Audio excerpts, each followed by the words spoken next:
Bismillahirrahmanirrahim. Alhamdulillah, salatu wassalamu ala Rasulillah Nabiyyina Muhammad ibn Abdullah wa ala alihi wa sahbihi wa man walah, amma ba'd.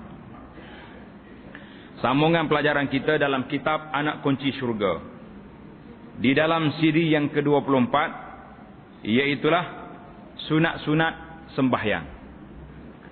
Sunat ini sama ada dalam salat ataupun sunat di akhir salat.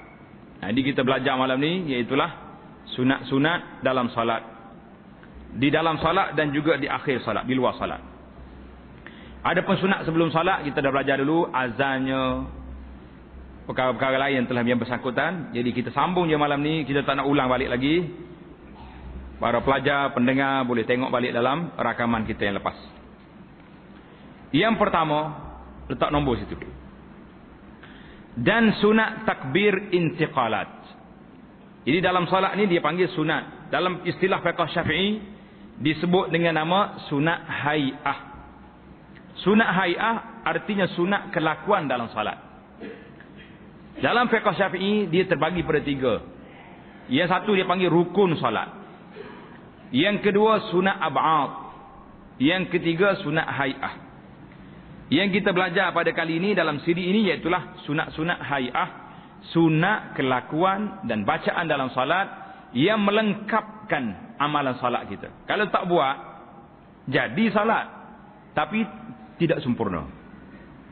Karena kita manusia ni kok mana-mana pun kita nak salat kita biar sempurna ke tak sempurna? Nak yang sempurna. Siapa dia tak nak yang sempurna? Orang tak nak yang sempurna ni, ini orang yang tak sempurna, jawab dia. Dia sendiri itu dikira orang yang tak sempurna, barulah dia tak mahu yang sempurna. Yang pertama sunat takbir intiqalat. Takbir ketika berpindah daripada satu rukun pada rukun. Itu makna intiqalat. Intiqalat berpindah dari satu rukun kepada rukun yang lain. Apa makna intiqalat? Berpindah dari satu rukun rukun. Bila kita nak tukar rukun pada rukun, kita ada takbir situ. Itu tanda berpindah. Tanda situ. Yang pertama ketika tunduk untuk rukun. Satu. Dan ketika hendak sujud yang pertama. Dan pada ketika bangkit dari sujud yang pertama. Dan pada ketika hendak sujud yang kedua. Dan pada ketika berdiri daripada 2 rakaat. Jadi kita nak bangun rakaat tu, kita takbir di situ. Maka ini dia panggil takbir perpindahan. Satu lagi tak ada. Bangkit daripada rukuk. Kenapa tak masuk dalam takbir? Sebab kita baca Sami Allahu liman hamidah, Rabbana lakal hamdu. Ini itu cerita lain. Kerana hadis Bukhari dan Muslim, Allah tengok. Hadis dalam Bukhari dan Muslim, dia kata apa? Daripada Abu Hurairah radhiyallahu anhu berkata, Kana Rasulullah sallallahu alaihi wasallam idza qama ila as-salati yukabbiru hina yaqumu thumma yukabbiru hina yarka'u thumma yaqulu sami Allahu liman hamidah hina yarfa'u sulbahu min ar-ruku' thumma yaqul wa huwa qa'im Rabbana walakal hamd. Thumma yukabbiru hina yahwi sajidan. Thumma yukabbiru hina yarfa'u ra'sahu. Thumma yukabbiru hina yasjud. Thumma yukabbiru hina yarfa'. Thumma yaf'alu dhalika fi salati kulliha. Wa yukabbiru hina yaqumu min asnataini ba'dal julus. Artinya, letak satu-satu tanda. Adalah Rasulullah sallallahu alaihi wasallam apabila ia berdiri untuk melakukan salat, Nabi kita berdiri qiyam nak salat, Nabi kata apa? Yukabbir. Nabi kita bertakbir, Allahu akbar. Kita ingat dah. Kita dah belajar kan takbir. Bagaimana cara angkat tangan? 3 cara. Yang pertama angkat serentak, Allahu akbar. Ataupun takbir dulu, Allahu akbar, tangan naik. Ataupun tangan naik dulu, Allahu akbar. Ini 3 sudah ada.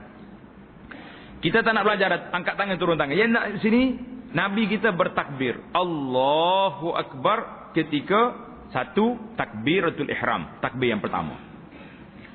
Kemudian takbir ia pada ketika rukuk. Nabi nak rukuk, dia Allahu Akbar. Letak nombor dekat hadis tu. Baru kita ingat berapa kali takbir. Lepas ni nak tanya, berapa kali takbir dalam solat? Kemudian Nabi kita kata, bila nak bangun daripada rukuk, Sami'allahu liman hamidah. Pada ketika mengangkat dia akan tulang belakangnya dari rukuk.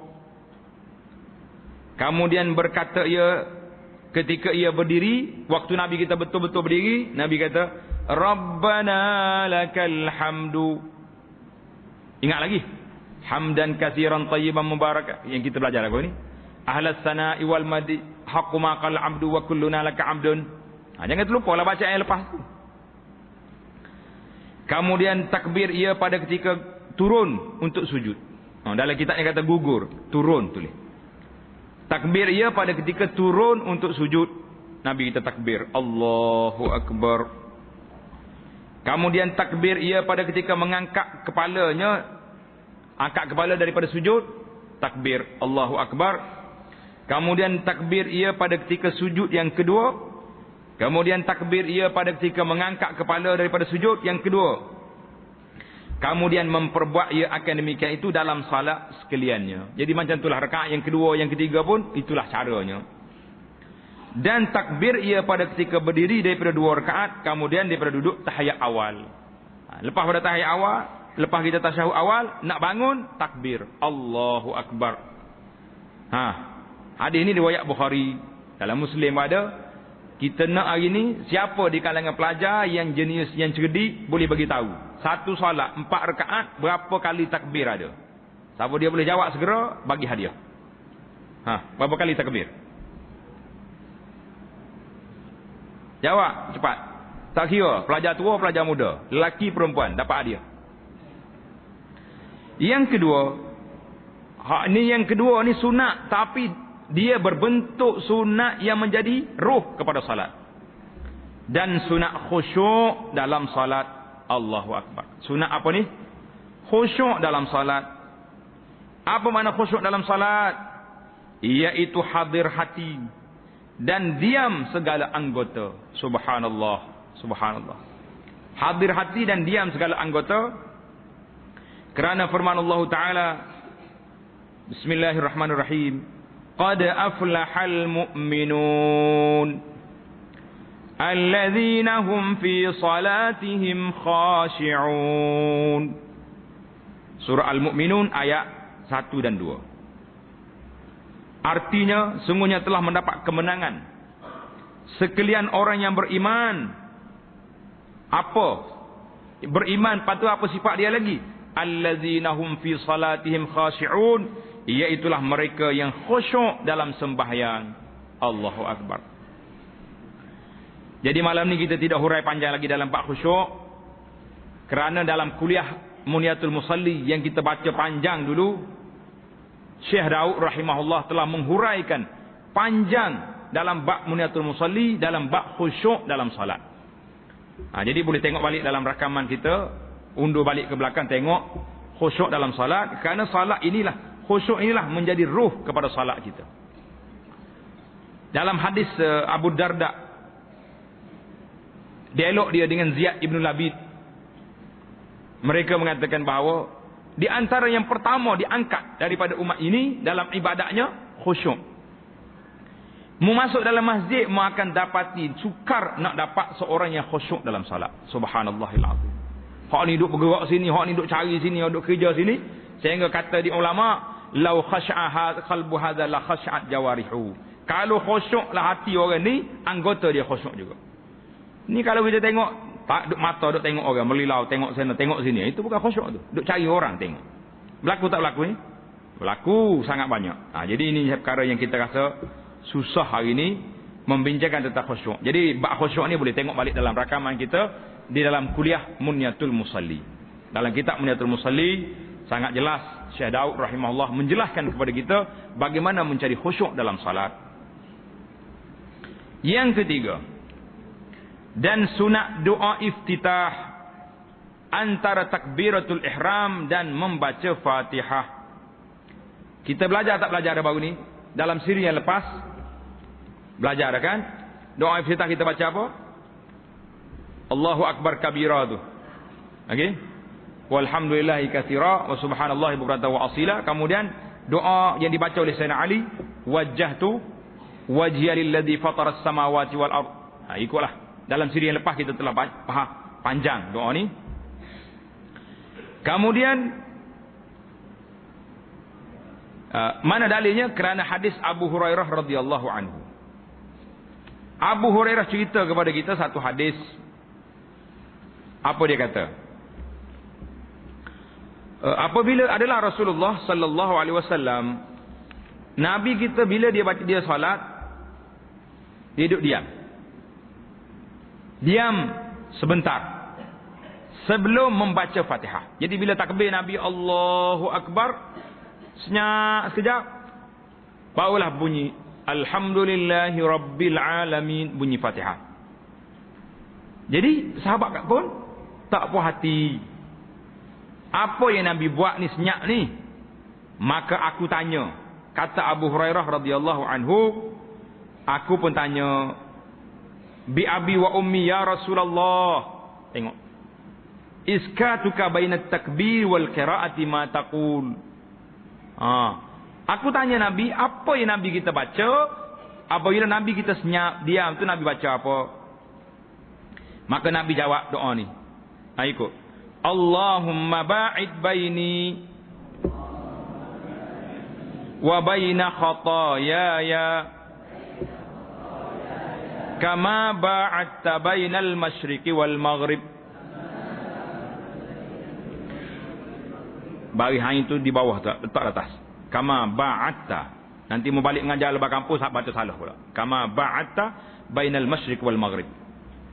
Allahumma naqqini min khataayaya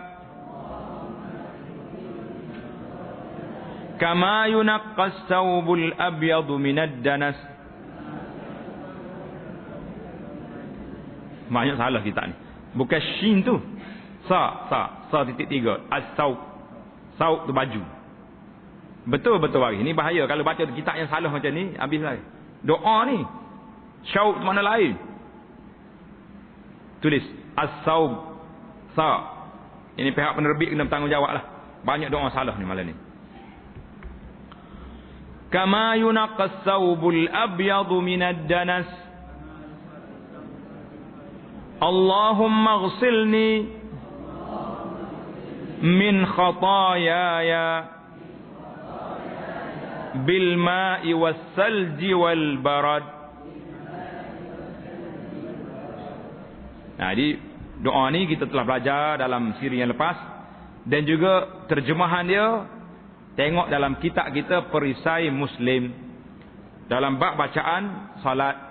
Tengok dalam kitab Perisai Muslim ni, kena jadikan dia ni teman sepanjang hidup. Bukan untuk waktu belajar ni ada Perisai Muslim, lepas belajar balik tak mahu tak. Kitab ni seumur hidup. Selagi tak ingat masuk dalam kepala kita, selagi itulah kita gilik dia, buat dekat tidur dia, pergi jalan mana-mana bawa Perisai Muslim. Ini Nabi kita sallallahu alaihi wasallam baca. Hadis ni riwayat oleh Imam Bukhari. Mencerita meriwayatkan oleh Bukhari dan Muslim.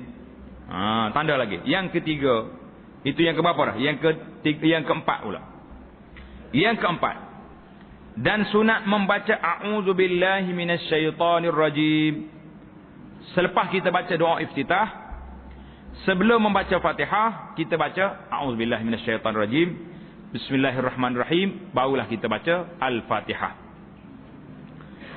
Kerana firman Allah Ta'ala, فَإِذَا قَرَأْتَ الْقُرْآنَ فَاسْتَعِذْ بِاللَّهِ مِنَ الشَّيْطَانِ الرَّجِيمِ. Suratul Nahli ayat 98. Artinya, maka apabila menghendaki engkau hendak baca Quran, maka mintalah, menuntut pelihara olehmu dengan Allah Ta'ala daripada syaitan. Jadi kita minta Allah Ta'ala jaga kita daripada syaitan yang dihalau daripada rahmat Allah. Jadi barulah kita baca Al-Fatihah. Berapa dah? 4. Yang kelima, Letak nombor lah dalam kitab. Yang kelima, dan sunat mengamati, memahami. Sunat mengamati, memahami akan bacaan dan zikir. Ini kita kena belajar. Kita kena belajar faham apa yang kita baca dalam salat. Kita baca wajah tu wajhiyal ladzi fataras samawati wal ardh, hadap muka aku ni pada Allah yang mencipta langit dengan bumi. Barulah kita terasa, oh, ya aku ni berhadap dengan Tuhan. Bila baca Al-Fatihah, alhamdulillahirabbil alamin, biar kita terasa dalam diri kita, kita ni minta dengan Allah. Inilah di antara dalil, di antara cara tip bagaimana nak dapat khusyuk dalam salat. Nak khusyuk dalam salat, mesti kena memahami makna bacaan salat. Siapa dia tak faham bacaan, orang ni sukar, payah nak dapat khusyuk dalam salat. Kecuali dia salat ekspres macam patuk ayam, barulah tak sempat nak mikir benda lain. Jadi bacaan dan zikir kena amati, kena faham. Kerana firman Allah Ta'ala, kitabun anzalnahu ilaika mubarakun liyadabbaru ayatih. Surah Sad ayat 29. Bermula Quran itu kitab yang menurunkan, yang kami turunkan akan dia. Allah Ta'ala turunkan kita ini untuk apa? La yang banyak mubarakun, yang diberkati.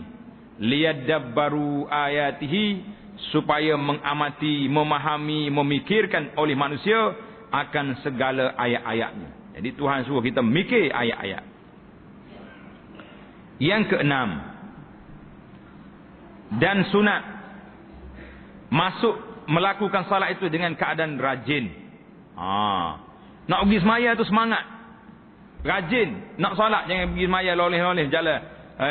Aku ni kalau tak takut orang tengok, tak pergi dah salat. Jangan. Itu munafikin. Kerana Allah Ta'ala mencampur Allah Ta'ala akan lawannya, iaitu malas. Allah Ta'ala cerca, keji kepada orang yang malas melakukan salat. Dalam firman-Nya, wa idza qamu ila sholati qamu kusala yurauna an-nas. Wa idza qamu ila shalah qamu kusala. Dalam surah An-Nisa ayat 142. Artinya, dan apabila berdiri oleh orang munafikin itu kepada sembahyang, mereka berdiri dalam keadaan malas. Subhanallah. Dia sembahyang tapi dalam keadaan rajin ke malas? Malas. Siapa dia masuk sembahyang dengan malas, orang ini dibimbangi, takut ada sifat-sifat munafikin dalam diri dia, wal iyazubillah. Yang ketujuh, dan sunat memegang oleh tangan kanan akan pergelangan tangan kiri. Tengok. Dan meletakkan kedua tangannya itu di bawah dada dan di atas pusat. Tengok sini. Lepas kita takbir Allahu Akbar, kita kena ambil tangan kanan, letak atas tangan kiri. Di sini, gelangan tangan, letak sini. Letak di mana? Di dada. Letak sini. Letak di dada kita. Kerana hadis yang diriwayat oleh Ibnu Khuzaimah. Ibnu Khuzaimah telah meletakkan dalam sahihnya. Ibnu Khuzaimah letak dalam sahihnya. Dia kata apa? Ibnu Khuzaimah dalam sahih daripada Wa'il bin Hujur. Daripada Wa'il bin Hujur radhiyallahu anhu, letak bagi Wa'il bin Hujur. Dia kata apa? Sallaitu ma'an Nabi sallallahu alaihi wasallam. Fa wada'a yadahu al-yumna 'ala yadihi al-yusra 'ala sadrihi. Artinya, sembahyang aku bersama Nabi sallallahu alaihi wasallam, maka meletak ia akan tangan yang tangan kanannya di atas tangan kirinya di ala sadrihi, di atas dada dia. Ala itu bukan di bawah. Kalau bawah dipanggil tautah. Ala sedia Nabi kita tak tangan atas dada dia. Tak dada. Mana dada? Sini dada. Tak sini. Jangan tak di perut. Atau bawah pusat. Lah, kita kena tak tangan dada. Jadi dalam kajian riwayat yang banyak, ia menyebutkan tentang riwayat letak tangan di mana. Jadi para ulama mengatakan riwayat Wa'il bin Hujur inilah yang agak jelas Nabi kita tak tangan dada. Jadi kita tak sini. Ada setengah orang tak atas, tak bawah. Kita ambil pendekatan jalan tengah. tok di dada. Jaraknya biar sama sini. Inilah di antara perkara khilaf ulama dalam masalah ini panjang, jadi kita tak perlu berkhilaf. Ini nak tatbikkan sunnah, letak tangan dada tu sudah dikira sunnah. Jadi letak sini. Jadi hadis Wa'il bin Hujur ni jelas. Cuma ada juga setengah orang dia letak bawah pusat. Ada ke tak ada? Tangan dia letak bawah ni. Jadi hak ni kata Imam Nawawi rahimahullah. Imam Nawawi kata orang yang letak tangan di bawah pusat berdasarkan kepada hadis Sayyidina Ali radhiyallahu anhu yang diriwayat oleh Imam Baihaqi, Daruqutni. Jadi Imam Daruqutni dan Baihaqi mengatakan riwayat letak tangan di bawah pusat itu riwayat yang dhaif. Jadi tak payah. Kita letak tangan di mana? Letak tangan di kanan atas kiri, tak dada. Letak sini. Tengok ni. Wa wada'uhuma fi sujud 'ala al-ardi hazwa mankibai. Jadi kalau kita sujud, kita letak tangan kita ni bahu kita, sama dengan bahu. Kita dah belajar bahu ni kan? Jadi itu di antara tempat yang telah kita letak sunat tak tangan sini. Dalam kitab kita tadi, dalam takbir intiqalat tadi dia tak sebut berapa tempat kita kena angkat tangan. Nak angkat tangan berapa kali tempat? Rasa dalam perbincangan lepas kita telah sebut, iaitulah ada 4 tempat. Tanda situ, tak tanda dekat kitab. 4 tempat yang kita angkat tangan. Yang pertama ketika takbiratul ihram. Allahu Akbar. 1. Yang kedua ketika nak rukuk. Allahu Akbar, rukuk. Yang ketiga ketika bangun dari rukuk, i'tidal. Sami Allahu liman hamidah.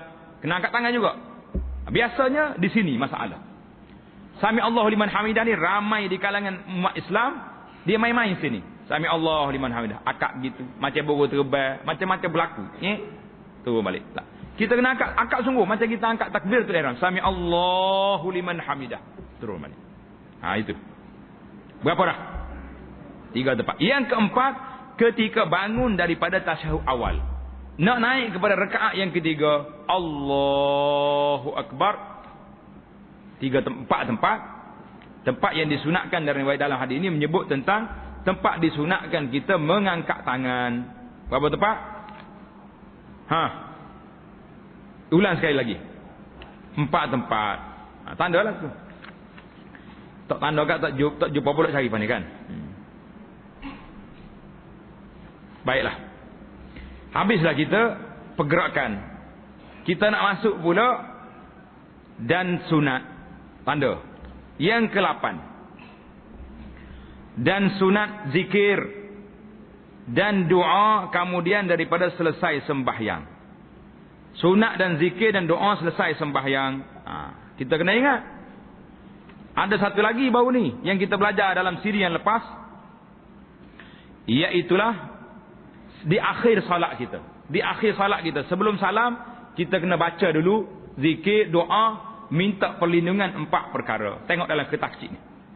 Dalam risalah kecil yang kita bagi tu, doa akhir salat. Masing-masing dah dapat kertas ni kan? Tengok. Doa dia tulis, doa yang tulis merah tu. Doa akhir salat. Baca ikut. Jadi di akhir salat kita, sebelum kita bagi salam, kita kena kata ni dulu. Allahumma inni a'udzubika min azabil qabri wa min azabi jahannam wa min fitnatil mahya wal mamat wa min syarri fitnatil masihid dajjal. Kena ingatlah ini doa yang Nabi kita ajar supaya kita baca di akhir salat kita. Jadi kertas kecil ni kena hafal. Kemudian ada satu lagi, Allahumma inni a'udzubika minal ma'sami wal maghram. Itu panjang lagi lah. Kita pilih yang paling ringkas sekali, baca yang 4 perkara ni, Nabi kita baca. Apabila selesai hak ni, barulah kita pindah kepada apabila selesai sembahyang. Kita dah belajar dah pada siri yang lepas. Dalam riwayat kata, Nabi kita memberi salam. Dia kata apa? Assalamualaikum warahmatullahi. Ingat, kesalahan yang pertama. Ada riwayat mengatakan kesalahan pertama sekali-sekala Nabi tambah wa barakatuh. Assalamualaikum warahmatullahi wabarakatuh. Hadis ini dalam riwayat Imam Abu Daud meriwayatkan hadis wa barakatuh. Jadi selepas kita salat, ada juga dalam setengah kitab kita kata kena tak tangan atas kepala. Ada ke tak ada? Tak tangan atas kepala, raut muka, Allahumma azib anil hamma wal hazan. Jadi dalam kitab kita ni, syekh kita rahimahullah tak ambil, tak sebut dalam ni. Kenapa? Sebabnya hadis yang menyebut tentang perkara itu iaitulah hadis yang dhaif. Ada setengah ulama mengatakan hadis ni lemah sangat. Jadi kerana itulah dalam syekh kita tak masukkan dia ni dalam sunat salat.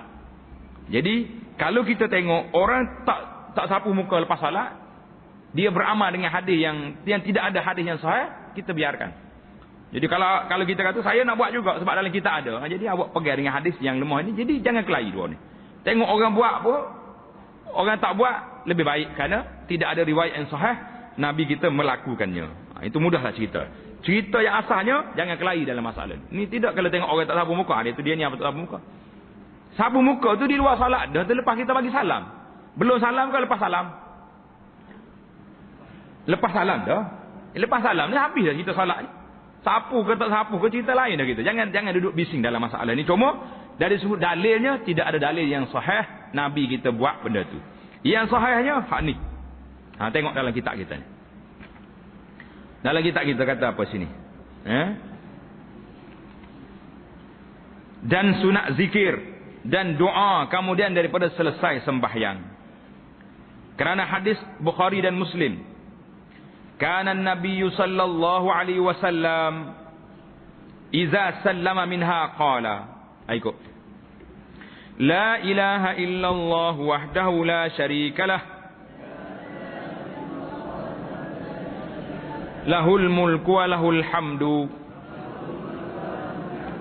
wa huwa ala kulli syai'in qadir.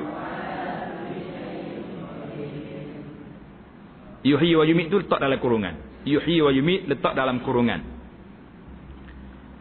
Kita baca lahul mulku wa lahul hamdu wa huwa ala kulli syai'in qadir. Allahumma la mani'a lima a'tait wa la mu'tiya lima mana'ta wa la yanfa'u zal jaddi minkal jaddu. Tulis itu. Jadi hadis ni ada disebut tidak riwayat siapa? Hadis dari Bukhari Muslim. Hadis ini riwayat oleh Imam Bukhari Muslim. Ada hadis yang sahih. Artinya adalah Nabi sallallahu alaihi wasallam apabila memberi salam, ia daripada sembahyang, nasai dia kata doa ni, la ilaha illallah wa la syarikalah, sampai kepada zal jaddi minkal jadd. Jadi yuhyi wa yumit itu tak masuk lagi situ. Tak dalam kurungan, tak masuk yuhyi wa yumit. Dan kerana sabda Nabi sallallahu alaihi wasallam, Nabi kata apa? Man sabbaha dubura kulli salatin salasan wa salasin wa hamidallaha salasan wa salasin wa kabbarallaha salasan wa salasin summa qala tamamal mi'ati, kata la ilaha illallah wahdahu la syarikalah lahul mulku wa lahul hamdu wa huwa ala kulli syai'in qadir. Tak kurungnya situ. Ghufirat lahu khatayahu wa in kanat misla zabadil bahri. Artinya, sesiapa yang mengucap tasbih subhanallah mengiringi tiap-tiap kali salat 33 kali dan memuji Allah alhamdulillah 33 kali dan membesarkan Allah Allahu Akbar berapa? 33 kali. Kemudian dia baca doa yang ke-100-nya, la ilaha illallah wa la syarikalah Lahul mulku wa lahul hamdu wa huwa ala kulli syai'in qadir. Apa jadi? Nascaya diampun baginya segala kesalahannya, sekalipun banyaknya seperti buih di laut. Dosa kecil kita ni sebanyak buih di lautan. Kalau kita baca doa ni 33 subhanallah, 33 alhamdulillah, 33 Allahu akbar, kemudian diakhiri dengan la ilaha illallah wa la syarikalah, sampai ke akhirnya diampunkan dosanya yang begitu besar kelebihannya. Besar tak besar kelebihan ni? Kita rasa kecil sebab kita tak baca. Hari ni jarang kita nak jumpa imam ke makmum ke lekat bacaan ni.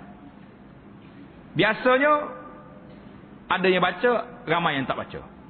Sayang, imam-imam hendaklah mengambil berat tanggungjawab ini, kerana kalau imam tak baca, dalam suasana masyarakat kita hari ini, dia berzikir ikut imam. Ikut imam tak ikut imam? Ikut imam. Imam tak buat benda ni, mana imam telah menghilangkan satu sunnah yang besar yang Nabi tinggalkan. Nabi beri tawaran istimewa kepada kita. Nyanya kita ni. Nyanya tak nyanya? Nyanya kepada makmum. Dan adalah Rasulullah sallallahu alaihi wasallam apabila berpaling ia daripada sembahyang, bila Nabi kita sesak assalamualaikum warahmatullah, assalamualaikum warahmatullah, apa dia kata? Nascaya minta ampun dia dengan Allah Taala 3 kali. Nabi kata apa? Ikut. Astaghfirullah, astaghfirullah, astaghfirullah, 3 kali. Tak usah panjang-panjang, cukup setakat tu ya. Alhamdulillahilladzi lam yattakhidh walada, ini tak mari, tak ada riwayat Nabi kita baca macam tu dalam lepas salat. Kita baca hak ni, hak sahih ni. Jadi hadis Nabi kita istighfar 3 kali ni dia tak sebut sini. Kemudian Nabi kita baca Allahumma antas salam wa minkas salam tabarakta ya zal jalali wal ikram. Hadis ni tanda situ diriwayatkan oleh Imam Muslim. Imam Muslim meriwayatkan hadis ini. Jadi oleh kerana dalam kitab kita ringkas, kita balik kepada kertas kecil kita ni. Tengok di kertas ni. Siapa yang ada buku ni? Zikir pagi petang dan zikir selepas salat. Warna hijau ni yang bertulisan Jawi. Yang warna merah itu tulisan Rumi. Sama ya. Satu dengan ni sama. Dalam kitab dia di akhir bab ini, depan tu kita cerita tentang zikir pagi petang. Di akhirnya kita cerita zikir selepas salat. Tengok. Tengok dalam kertas ni ikut bacaan straight.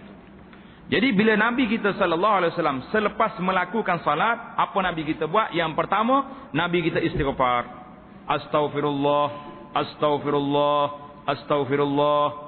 Allahumma antas salam wa minkas salam tabarakta ya zal jalali wal ikram. Ingat dah? Boleh kata? Coba kata sekali.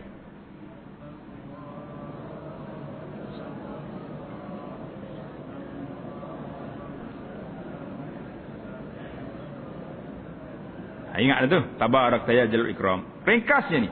Malam ni juga anak-anak semua pelajar ingat doa ni. Jadi imam baca ke, imam tak baca ke, kita jadi imam ke, kita salat seorang ke, biar ingat. Ini hak Nabi kita ajar. Makna arti bacaan ambil dalam buku ni. Dalam buku zikir pagi petang ni. Kemudian Nabi kita baca apa ni? Tengok. Tengok tulisan merah sebelah tu. Dalam zikir ni dibaca bawah dia, la ilaha illallah wahdahu la syarikalah lahul mulku wa lahul hamdu wa huwa ala kulli syai'in qadir la hawla wa la quwwata illa billah la ilaha illallah wa la na'budu illa iyyah lahun ni'matu walahul fadlu walahus sana'ul hasan la ilaha illallah mukhlisina lahuddin walau karihal kafirun. Boleh ingat? Jadi kata Abdullah bin Zubair, Rasulullah sallallahu alaihi wasallam membaca zikir ini setiap kali lepas salat. Nabi kita baca. Kemudian kita baca pula sama ada Allahumma la mani'a lima a'tait wa la mu'tiya lima mana'ta wa la yanfa'u zal jaddi minkal jadd. Jadi kata tadi, apabila selesai Nabi kita membaca la ilaha illallah wa la syarikalah lahul mulku wa lahul hamdu wa ala kulli syai'in qadir, Nabi kita sambung baca ni, Allahumma la mani'a lima a'taita wa la mu'tiya lima mana'ta wa la yanfa'u zal jaddi minkal jadd. Hadis ini diriwayat oleh Imam Bukhari. Kemudian di bawah tu ada bacaan yang Nabi kita ajar kepada Muaz. Nabi kata apa? Allahumma a'inni ala zikrika wa syukrika wa husni ibadatik. Nabi kita ajar doa ni kepada siapa? Kepada Muaz bin Jabal. Nabi kita pegang tangan Muaz. Nabi kata, ya Muaz, wallahi inni la uhibbuk. Aku sayang kepada kamu. Mu jangan tinggal baca doa ni setiap kali lepas salat. Allahumma inni ala zikrika wa syukrika wa husni ibadatik. Kemudian kita berpindah pula kepada zikir yang ada waktu. Hak ni tak ada waktu. Straight 5 waktu boleh baca. Kemudian zikir yang kita baca tadi, subhanallah 33 kali, alhamdulillah 33 kali, Allahu akbar 33 kali tadi, dibaca setiap kali lepas salat. Tak kira masa mana pun, hari waktu mana, baca biasa. Cuma ada lagi zikir-zikir yang bersifat waktu. Apa dia sifat waktu? Tengok sini. Sebelum mengubah kedudukan kaki. Jadi ada riwayat kata sebelum ubah kedudukan kaki.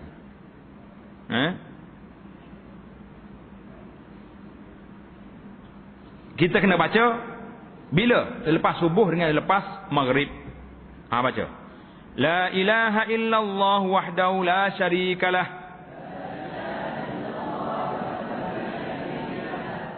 lahul mulku wa lahul hamdu yuhyi wa yumit. Ingat, di sini ada tambahan yuhyi wa yumit. Wa huwa ala kulli syai'in qadir. Berapa kali baca ni? 10 kali. 10 kali selepas subuh, 10 kali selepas maghrib. Apa pahala dia? Tengok dalam kitab kita ni ada. Siapa dibaca 10 kali ni selepas salat subuh dan maghrib, sebelum berpaling dan bercakap dengan orang. Sebelum kita bangun, pergi cari tiang ke, pergi cari kipas ke, pergi cari dinding ke. Ni kadang-kadang kita rasa duka cita. Kalau ada jemaah lah, masjid kita ke masjid mana ke, lepas salat je, Assalamualaikum, Assalamualaikum, bangun lalu. Nak pergi ke mana? Apa benda yang panas sangat? Panas sangat kan nak duduk tempat sembahyang tu? Panas. Ke apa penyakit ada latin? Ini penyakit ada. Fi qulubihim maradun. Ada penyakit, tak boleh duduk sini. Dah, duduk. Ni Nabi kata apa ni? Siapa dia sembahyang subuh? Sembahyang maghrib, dia kata doa ni dulu. Ikut sekali lagi. La ilaha illallah wahdahu la syarikalah lahul mulku wa lahul hamdu yuhyi wa yumit wa huwa ala kulli syai'in qadir. Siapa dia kata doa ni 10 kali sebelum berpaling, sebelum bercakap dengan orang. Kaki, sebelum ubah kaki. Kaki tu masih lagi duduk di tahiyat akhir. Stay situ, senyap situ. Tengok. Akan ditulis baginya 10 kebajikan dan dihapuskan darinya 10 kejahatan. Besar tak besar? Diangkat baginya 10 darjat dan terpelihara ia dari gangguan syaitan pada hari dan malam tersebut. Baca maghrib malam tu kita ada syaitan tak kacau kita. Baca lepas subuh tengah hari tak ada syaitan kacau kita. Hadis ini riwayat Imam Tirmizi dan Ahmad.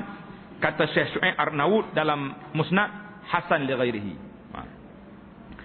Kemudian ada satu lagi bacaan, iaitulah bacaan Allahumma ajirni minan nar. Allahumma ajirni minan nar. Ini 7 kali selepas salat subuh dan selepas salat maghrib. 7 kali. Biasa kita baca 3 kali. Hadis ni, siapa dia baca 7 kali selepas salat subuh maghrib, kalau dia mati pada malam tersebut, pada hari tersebut akan mencatat baginya kelepasan daripada api neraka. Sebab kita minta berlindung ni daripada api neraka. Hadis ni riwayat Imam Abu Daud dan Imam Al-Hafidh dalam Nata'ijul dalam Nata'ij Takhriq kepada Azkar mengatakan sanadnya hasan. Ada setengah ulama mengatakan hadis ini lemah, dhaif. Jadi ada setengah kata hasan, setengah kata dhaif. Allahumma ajirni minan nar. Ada setengah riwayat yang lain dia sebut sebelum bercakap dengan orang juga. Allahumma ajirni minan nar pun sebelum bercakap dengan orang. Jadi dua riwayat itu berbeza pandangan ulama dalam menerima dari sudut darjat hadis ini. Baiklah. Tengok lagi. Selepas salat subuh. Ini hafal semua pelajar-pelajar ni. Lepas salat subuh kita baca apa? Allahumma inni as'aluka ilman nafi'a wa rizqan tayyiba wa amalan mutaqabbala. Allahumma inni as'aluka ilman nafi'a wa rizqan tayyiba wa amalan mutaqabbala. Bila baca doa ni? Lepas subuh. Jadikan doa ni sebagai doa penerang hati. Lepas sembahyang subuh, kita baca doa ni. Hadis ni Nabi kita sallallahu alaihi wasallam sentiasa baca doa ni selepas salat subuh. Ni bila dekat nak puasa baru cari doa penerang hati. Kita doa penerang hati ni baca setiap masa dan waktu. Jangan tunggu lepas puasa. Nak puasa baru baca. Baca setiap waktu. Kemudian baca ayatul kursi. Tulis ayat kursi kat bawah tu baca. Nabi kita sallallahu alaihi wasallam bersabda, dia kata apa? Sesiapa yang membaca ayat al-kursi setiap kali lepas salat. Baca ayat kursi setiap kali lepas salat 5 waktu, tidak ada yang menegahnya daripada masuk ke syurga melainkan mati. Sebab orang tak mati tak boleh masuk syurga. Tunggu mati masuk syurga insya-Allah. Jadi hadis ni jelas, hadis ni sahih. Cuma dari sudut amalan kita bertukar. Tukar tak tukar? Ramai di kalangan imam-imam lepas salat dia pergi baca Al-Fatihah. Al-Fatihah. Baca ayat kursi. Al-Fatihah kita baca dalam salat.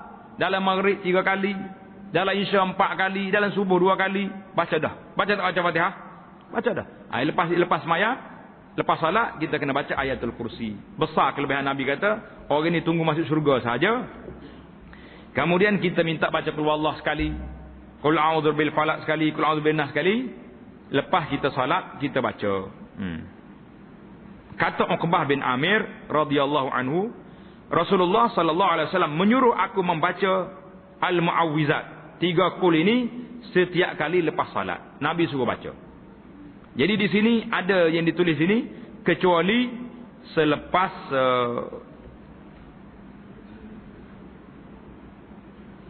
lepas apa tu?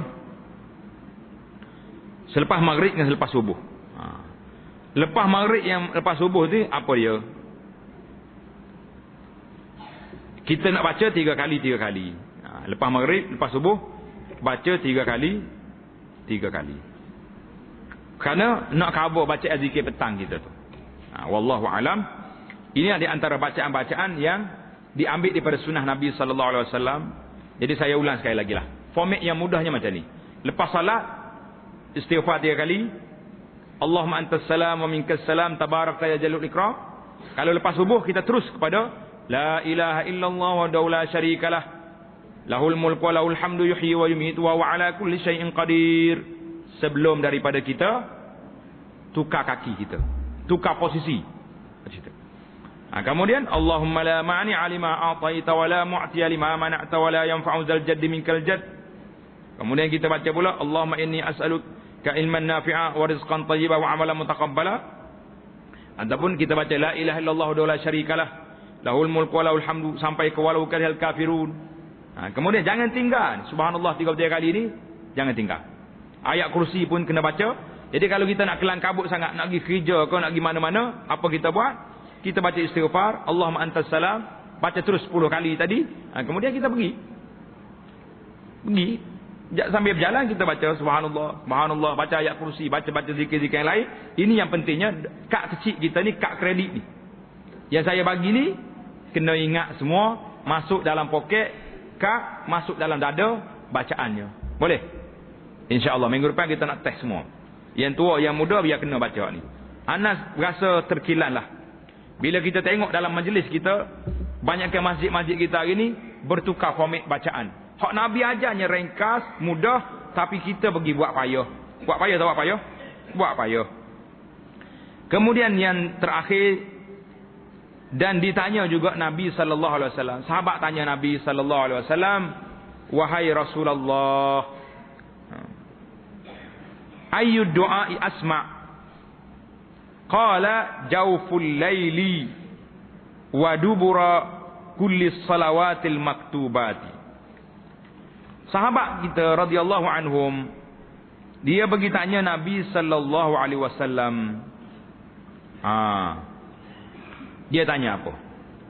Dia pergi tanya Nabi, bila ke ya Rasulullah doa manakah yang paling didengari? Yang paling mudah mustajab doa ni kat mana? Maka Nabi kita jawab, yang lebih hampir kepada perkenan sabda Rasulullah sallallahu alaihi wasallam pada jawfil lail, di akhir tengah malam. Di saat orang duk diam semua, di saat manusia lain tak ada duk diam belakang tu, apa kita baca doa? Kita baca doa ni pada waktu itu mudah didengari. Mudah didengar. Kalau siapa nak suruh cepat dapat perkenan doa, bangun tengah malam doa.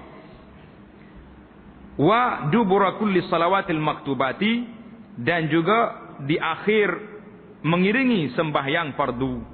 Di akhir salat fardu, itulah di antara doa yang disebut. Jadi doa ni bila kita lepas sembahyang, ada setengah dalam kitab kita ni, tengok. Dalam kitab zikir pagi petang ni ditulis doa. Doa di sini bila kita nak baca. Ana teliti banyak dah kitab-kitab yang menyebut tentang doa. Tengok dalam kitab ni. Kalau siapa ada kitab ni lah. Jadi doa ni di akhir malam dan selepas salat fardu. Maksud di akhir salat fardu tu bila? Ada ulama menafsirkan dubur salawat ini sebagaimana perbahasan dalam kitab Tuhfatul Ahwazi kata, iaitulah membaca doa selepas tasyahud sebelum salam. Sebelum salam tu kita baca situ doa. Ya Allah, minta laku ni, minta laku ni, minta anak-anak ni, dia sebelum kita salam. Karena waktu tu waktu kita munajat dengan Allah. Jadi ada mengatakan dubura ni dengan makna lepas bagi salam kita baca doa. Jadi dua-dua pandangan ni ada pandangannya. Yang kita kata kita naknya apa dia? Yang kita naknya kita baca doa bila lepas salat. Kita baca doa. Cuma ada larangan setengah tu, dia kata tak boleh kita baca doa terus lepas salat. Dibahas panjang oleh Al-Imamul Hafiz Ibnu Hajar. Ibnu Hajar ni siapa? Orang yang hebat dalam bidang hadis, dan orang juga hebat dalam fiqh Syafi'i ini hebat dia. Nama dia Ibnu Hajar Al-Asqalani rahimahullah. Dia kata apa? Maksud doa ni lepas salam ni, yang dilarang di situ iaitulah imam lepas assalamualaikum warahmatullah, assalamualaikum warahmatullah, imam tak palik, pakai duduk depan terus ngadap kiblat, terus doa bismillahirrahmanirrahim selalu. Itu dilarang. Dia naknya lepas kita bagi salam, zikir dulu, astaghfirullah dulu sampai habis ni, barulah angkat tangan berdoa. Doa angkat tangan ni seorang satu buah kitab, tanda nama kitab, nama dia Fadlul Wi'a fi raf'id du'a fi raf'il yadaini fi du'a. Imam As-Suyuti tulis sebuah kitab tajuknya Fadlul Wi'a fi masyru'iyyati raf'il yadaini fi du'a. Memecahkan bekas, menceritakan hadis-hadis yang menyebut tentang Nabi kita angkat tangan ketika berdoa. Dia angkat tangan berdoa ni masyru'. Nabi kita angkat tangan ketika berdoa. Baca dalam kitab ni cantik. Jadi yang kita naknya, janganlah imam ni berpaling, tak paling-paling belakang, pakai terus baca doa terus. Nah, dia nak imam tu baca doa dalam keadaan dia sudah zikir dulu, baru baca doa. Ni setengah imam ni kelang kabut sangat, sudah assalamualaikum terus. Tak sunnah macam tu. Jadi doa yang mustajab kita doa di akhir lepas salat kita ataupun sebelum kita bagi salam doa. Cuma satu lagi dalam buku ni ada. Dalam buku ni kita petik satu kata-kata daripada Al-Imam Al-Syekh Al-Khatib Al-Syarbini. Khatib Syarbini dalam kitab dia Mughnil Muhtaj. Mughnil Muhtaj ni fiqh mazhab Syafi'i. Piau mazhab Syafi'i. Bukan kata mazhab ni hak baru, hak moden dak, mazhab Syafi'i hak lama. Dalam kitab Khatib Syarbini Mughnil Muhtaj, format doa, kaifiat doa, kaifiat zikir lepas salat sama dengan kita belajar dalam hadis ni. Sama dengan apa yang kita belajar dalam kad kita. Ini pasal itulah anak teliti tengok. Rupanya dalam mazhab Syafi'i, salat kaifiat zikir lepas salat ikut apa yang diambil dalam sunnah Nabi sallallahu alaihi wasallam. Lepas tu mari mana hak ni? Yang pelik-pelik yang bagi apa ni, qul alhamdulillahillazi lam takhidh walada, kamu yang baca astaghfirullah zikir munajat. Ini kitab mutaakhir. Dalam kitab-kitab Jawi kita, kitab-kitab mutaakhir barulah masuk hal ni. Tapi setakat Mughnil Muhtaj, fiqh mazhab Syafi'i masih lagi mengekalkan zikir yang sabit daripada Nabi sallallahu alaihi wasallam. Jadi apabila membincangkan tentang zikir lepas salat, Asy-Syaikh Al-Khatib Asy-Syarbini kata apa rahimahullah dalam kitab Mughnil Muhtaj, kitab fiqh Syafi'i kata apa? Wa yusannul israru bizikri wad du'a. Illa an yakuna imaman yuridu ta'limal ma'mumin fayajhara bihima fa iza ta'allamu asarra. Disunatkan memperlahankan bacaan zikir dan doa. Ingat. Dalam kitab fiqh Syafi'i kata sunat kita berzikir perlahan. Bukan zikir gia 5, setengah imam ni 3 kilometer dengar dia zikir. Tak sunat. Yang sunatnya memperlahankan bacaan zikir dan doa kecuali imam hendak mengajar makmum. Imam nak mengajar makmum, boleh dia kuat sikit suara biar makmum dia pandai. Tapi kena ada waktu lah. Takkanlah 10 tahun tak pandai lagi. Setengah orang ni 20 tahun pun tak pandai lagi. Ya, imam kena ajar makmum dia seorang-seorang. Ini zikir lepas salat. Baca. Bila mu ingat, aku tak nak ajar lagi. Fa iza ta'allamu asarra. Apabila mereka telah pandai, maka imam kena perlahankan bacaan. Tengok kitab Mughnil Muhtaj jilid yang pertama, muka surat 169. Jadi pasal itulah anak kata, banyak kita ni duduk dalam mazhab fiqh Syafi'i tapi kita tidak teliti kitab-kitab dalam mazhab Syafi'i sendiri yang mengajar kita masalah ini. Kita suka zikir kuat-kuat, setengah tu bergetar dia punya masjid. Baik. Habislah kita nak akhiri perbincangan kita pada malam ni. Dan sunat. Tulis yang keberapa dah tu? Berapa dah? 8 zikir lepas doa. Zikir lepas salat yang ke-8, yang ke-9 doa, yang ke-10 sunat berpindah tempat sembahyang. Ni. Tanda sini. Yang ke-9, yang ke-10 dan sunat berpindah daripada tempat sembahyang kepada tempat yang lain kerana hendak sembahyang sunat. Kalau kita sudah salat, kita jadi imam ke, kita jadi makmum ke, bila sudah salat, kita nak sembahyang sunat, maka sunat kita berpindah ke tempat lain. Jangan salat tempat kita sembahyang sunat. Ingat dah tu? Cuma satu perhatian. Perhatian ni perhatian yang sangat besar. Ana duk perhati di antara kesalahan besar. Nak buat sunnah tapi tak jadi. Kita duduk depan. Bila nak semaya sunat, kita gostam pergi terus sampai ke belakang masjid. Setengah tu semaya dekat pintu. Lepas semaya, orang nak keluar. Kita semaya tengah pintu, semaya tengah masjid. Ini tidak sunnah, menyalahi sunnah. Baiklah awak kekalkan semaya sunat di tempat awak solat tadi. Habis macam nak buat? Kalau kita duduk depan dah, pindah tempat sikit je, jangan pergi ke belakang. Duduk situ. Karena di belakang orang nak lalu lalang, orang nak keluar masjid. Jangan duduk situ. Nampak? Ataupun undur ke belakang boleh, tapi cari tempat yang terlindung. Di belakang tiang, di belakang ton rumah. Kalau ada rehal, tempat ambil baca Quran, letak rehal kat depan, biar orang lalu ke belakang rehal. Jangan belakang lalu depan kita. Malangnya hari ni, warak kita nak sembahyang sunat, tapi pergi jadi perangkat sama. Duduk tepi pintu, yang menyebabkan orang lalu depan kita. Berdosa, haram tu dosa. Kita akan sebut nanti dalam bab sutrah, dalam perbincangan yang akan datang. InsyaAllah, kita akan sebut dalam masalah ini secara detail. Jadi, yang kita naknya, sunatnya apabila kita selesai daripada sembahyang fardu, biarlah kita berpindah tempat untuk kita berpindah. Kerana apa?